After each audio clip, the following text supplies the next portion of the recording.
हाँ तो बाबू देखो सोते पछे गुजारिश होगी काका राखी ना होगी अगर मणकी का आनंद ले गया मजा मजा में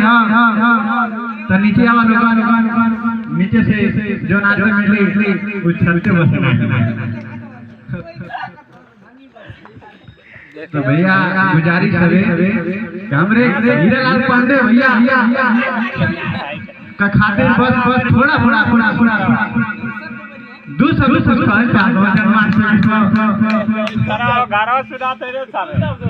अगर हमारे हीरालाल भैया के घर तक आवाज जात है हीरालाल भैया अगर हमारा ऐसा कुछ काम रहा तो उनके घर वाला पे निवेदन ना कुछ खोजिए ना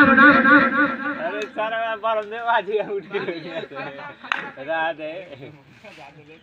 बंद करा है सर ना बंद करके